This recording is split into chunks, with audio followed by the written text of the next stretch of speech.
Хэрвээ та яг энэ зүйлийг ойлгоод энэ аргыг хэрэгжүүлж чадах юм бол яг өөрийнхөө бүр хүссэн татахыг үнэхээр хүсэж байгаа тэр зүйлээ өөрлөгөө татаж чадна. За яагаад би ингэж хэлсэн бэ гэх юм бол угаасаа хүн болгонд яг татахыг хүсэж байгаа мөртлөө яг нэг тал дээр ерөөсөө татаж чаддгүй зүйл байдаг. Зарим хүмүүс магадгүй гоё хайрыг ерөөсөө татаж чадахгүй, сайн эрэгтэй хүн, сайн эмэгтэй хүнийг татаж чадахгүй байхад зарим хүмүүс нь ерөөсөө эд баялагийг өөртөө татаж чаддаггүй. Энэ нь маш олон зүйлээс нөлөөлдөг. Магадгүй та багаасаа харж өссөн зүйл чинь тийм ч юм уу, танаахан удам судраараа тийм ч юм уу. Хэрвээ одоо танай талынхан чи бүгдээрээ тийм байсан бол таны асуудал ч гэсэн яг нэгэн хэвийн байх тохиолдолтой байдаг. Хэрвээ таны бага нас чинь дандаа ховролтой, гачигдaltaй зүйлийг харж байсан бол таны одоо бодол, ухамсар чинь ч гэсэн тийм ховролтой, гачигдaltaй амьдралыг үргэлжлүүлэх тийм төлөвтэй байдаг. Яагаад гэдгийг би та нарт тайлбарлаж өгье. Яагаад гэвэл та зориуд энэ хязгаарлалттай ертөнцид ирсэн бөгөөд одоо танай удмынхан чинь ч юм уу ерөөсөө энэ тойрог хэв маягийг эвдлээгүй учраас хэн нэгэн эвдлэхгээл энэ амьдрал чинь үргэлжлээл байна гэсэн үг. Гэхдээ та яг үүнийг ухамсараараа ойлгоод энэ хэв маягийг манай удмынхан бүгдээрээ баримталж ирсэн юм байна. Би энэ хязгаарагдмал бодол, хязгаарагдмал амьдралыг эвдэхээс нааш таны хүүхэд ч гэсэн тэр амьдралыг үргэлжлүүлээл яваад байна гэсэн үг. Жишээлбэл зарим эмэгтэй хүмүүс би ерөөсөө гоё эрэгтэй хүнийг татаж чадахгүй байна. Амьдралынхаа турш би магадгүй ганц би явах байх гэд одоо бүр ингэ бодоод түүндээ итгэцэн эмэгтэй хүмүүс байгаа зү. Ийм эмэгтэй хүмүүс нь одоо ганц би байгаад нас барсныхаа дараа дахиж төрөхдөө ч гэсэн яг энэ асуудалтайгаа төрнө. Ягаад гэвэл энэ асуудлаа шийдээд амьдралынхаа утга учирыг олохоос нааш өөрийнхөө энэ хязгаарлалтыг та эвдэхээс нааш дахин төрөөд энэ асуудалтайгаа учирсаар л байна гэсэн үг. Бидний сүнс энэ хорвоо дэлхий дээр хүн төрлөختөн болж төрсний утга учир юу гэж өөрийнхөө энэ хязгаарлагдмал бодлыг эвдээд энэ энерги бүх зүйлээр амьдралаа бүтээх гэж та энэ хорвоо ертөнц дээр ирсэн. Таныг хязгаарлаж байгаа хүн, таныг хязгаарлаж байгаа зүйл нь та өөрөө. Та энэ ухамсараараа энэ хязгаарлалтаа эвдэхээс нааш таны амьдрал яг хэвэндээ байх болно. Та нарт магадгүй маш сонин сонсогдож байж магадгүй би өөрийгөө хязгаарлана гэж юу байсан юм бэ? Мэдээж би өөртөө гайхалтай амьдралыг хүсэн штэ гэж бодож байж магадгүй. Би ч гэсэн анх энийг сонсохдоо жоохон гайхаж ирсэн. Гэхдээ одоо ч гэсэн би бүр ингээд утга учирыг ойлгож эхэлж байна. Гэхдээ яг хүн өөрийгөө хязгаарладаг нь үнэхээр үнэн. Яг хүн өөрийнхөө хүртэх ёстой гэж ботсон зүйлээ л хүртдэг.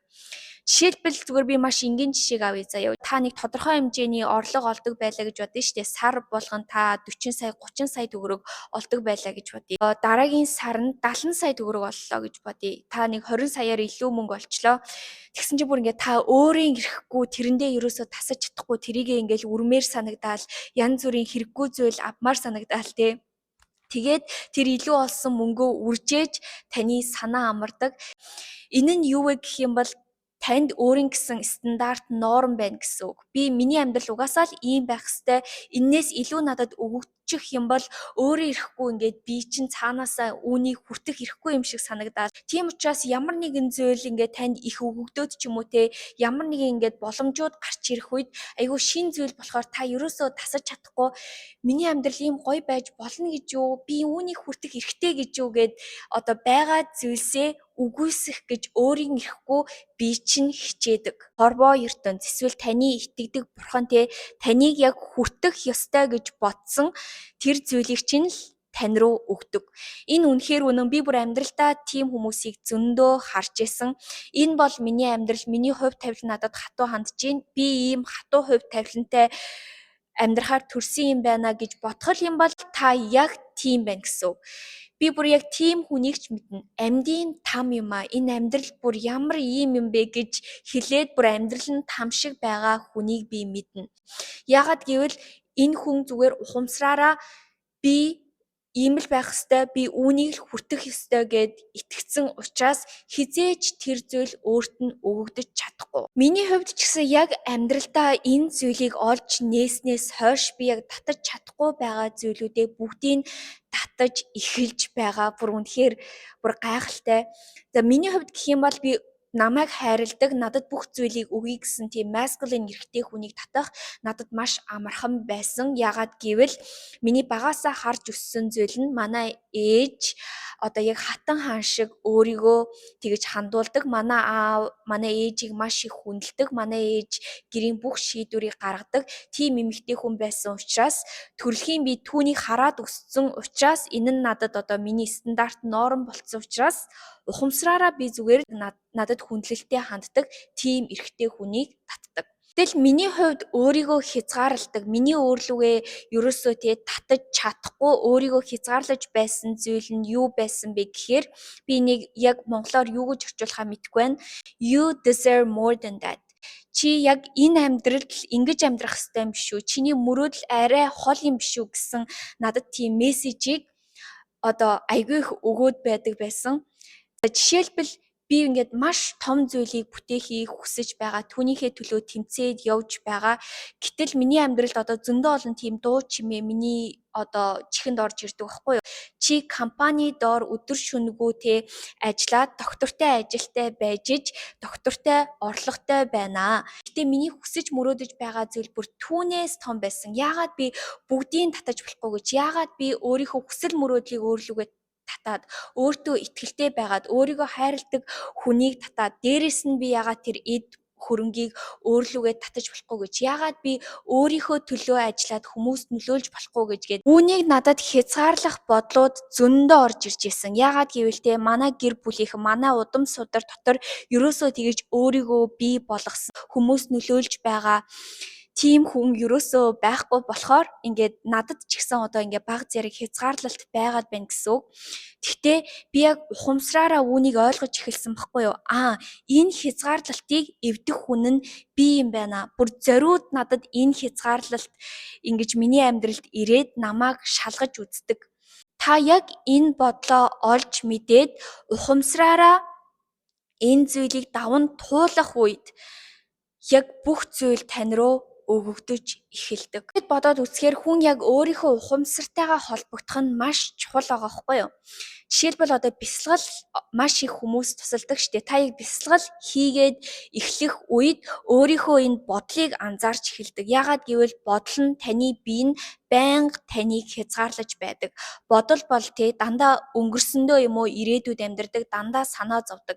Энэ нь юуг илэрхийлж байна вэ гэх юм бол үргэлж таныг чи чадахгүй болохгүй гэд хязгаарлаж ин гэсэн үг. Бидний бие ч гэсэн яг адилхан зүгээр нэгэн хэвийн хийдэг зүйлээ хийгээд траумада амьдраач ч юм уу ерөөсөө шин зүйлийг хийхэд бэлэн биш байдаг. Тэгтээ үнэхээр хүн биендээ захирагддаг нь үнэн. Бодоод үзтээ та санаандгүй байжгаад аль хэдийн нэг зүйлийг ингээд дадал зуршлаараа хийцэн байдаг штеп. Би битмэний уулуу ялаа би ерөөсөө санахгүй байна. Би түлхүүрээрээ машина цоожиллуу, гэрээ цоожиллуу ерөөсөө санахгүй байна. Гэхдээ та аль хэдийн гэрээ цоожилсан байдаг. Энэ нь та зүгээр би чинь ингээд автоматчсан програм болцсон байна гэсэн үг. Тийм учраас үргэлж бид нар бодол бие хоёртоо захирагдаж байдаг. Гэхдээ хүн бясалгал хийх үед яадаг вэ гэх юм бол өөрийгөө анзаарч эхэлдэг. Би энэ бодол би биш юм байна гэдгээ анзаарч эхэлдэг. Бясалгал гэдэг үгний гарал нь юу вэ гэх юм бол өөрөө өөртөөгөө танил болгох гэсэн үг. Тэгэхээр та бясалгал хийгээд ингээд нүдэ анаад суугаад ч юм уу өөртөөгөө холбогдох үед өөрөө өөрийнхөө энэ ухамсар, өөрөө өөрийгөө энэ хязгаарлаж байгаа зүйлтэйгээ энэ мэдрэмжүүдтэйгээ танил болно гэсэн үг. Тэгэхээр та одоо өөрийнхөө ухамсартайгаа сүнстэйгээ холбогдож байна гэсэн үг. Би энэ бодол биш, би энэ бие биш. Гэхдээ би энэ ухамсараа өөрчилснөөрөө амьдралдаа бүх зүйлийг татаж болох юм байна гэдгийг та баг багаар ойлгож эхэлнэ. Тийм учраас хязгаарладаг бүх зүйлсээ устгах хэрэгтэй. Одоо миний хувьд ч гэсэн тэгж байгаа. Яг нь миний хувьд би тийм баян тансаг өсөөгүй. Гэхдээ тийм гачигдaltaй бол өсөөгүй. Гэхдээ өөрөө ирэхгүй надад би мөнгөө сайн цуглуулах ёстой, хадгалах ёстой, тэгжээж би мөрөөдлөө бүтээн, ингэх ёстой гэсэн надад тийм бодол байсан. Гэхдээ одоо би юу гэж боддог вэ гэх юм бол би мөнгө хөрөнгийг хизээл бол хизээ бүтээж чадна. Би заавал ингээл мөнгөө үрхээс айгаад ч юм уу те хин нэгэнд өгөхөөс айх ерөөсөө шаардлагагүй юм бэлээ. Тийм учраас би одоо хүмүүст аягүй өгж эхлээл эн тэндгүү хүмүүс тусалж эхлээл бүх юмаа ингээд тарааж эхэлж байгаа. Тэгээд тараасан болгон маань надад өгөгдөн гэдэгт би 100% итгэж байгаа. Яг ингэж бодоод өгөөд эхэлсэн чинь бүр өөрөө ирэхгүй ингээд боломжууд гараад мөнгүүд гарч ирээд бүр ингээд бүх юм над руу ингээд татагдаад байгаад мэдрэгцэн. Тэг миний хувьд ч гэсэн би өөрийнхөө энэ замдаа явж байгаа бүх зүйлийг өөрлөгөө нээгээд татаад явж байгаа. Гэхдээ миний үнэхээр ойлгосон зүйл бол миний энэ хязгаарлаж байсан зүйл болгоноо би эвдэх болгонд хязгааргүйгээр бүх зүйл яг тэр одоо хязгаарлаж байсан зүйл маань над руу татагдаж эхэлж байгаа. Та нар миний хэлж байгаа байгааг ойлгож байна уу? Би жоохон гүн юм яриад байна уу? Гэхдээ аль болох чадхаараа ойлгох гэж хичээлээ. Тийм учраас та өөрийгөө аль тал дээр хязгаарлаж байна? Та өөртөө ямар баттгалын үгсийг хэлж байна? Би мөнгөгүй, би ядуу, би тийм, би ийм гэж хизээж энэ үгсийг өөртөө хэлж болохгүй. Яагаад гэвэл энэ нь таныг хязгаарлаж ин гэсэн үг. Түүнээс гадна танаа гэр бүлийнхэн, танаа удмынхан өөрсдийгөө хязгаарлаж иж байсан байж магадгүй. Гэхдээ энэ хязгаарлалтын cycle буюу тойрог одоо ингээ үргэлжлээл байгаа зүйлийг эвдэх хүн нь та. Та бас би. Бид нар бүгдээрээ үүнийг эвдэж чадна. За тэгээ өнөөдрийн бичлэгийг үзсэнд үнэхээр их баярлалаа. Энэ бичлэг үнэхээр хүн болгонд туслаад ямар нэгэн зүйлийг ойлгуулаасай гэж би үнэхээр их хүсэж байна. Би тань дахиад нэг сануулж хэлье. Та энэ хорвоо ертөнцийн өөрийнхөө хязгаарлагмал бодлыг эвдэхээр ирсэн. Та амьдралаа бүтээхээр ирсэн. Бүр хязгааргүйгээр. Тийм учраас хязгааргүйгээр мөрөөд бүтээ. За тэгээд дараагийн бичлэгээр дахиад уулзлаа. Түр баяртай.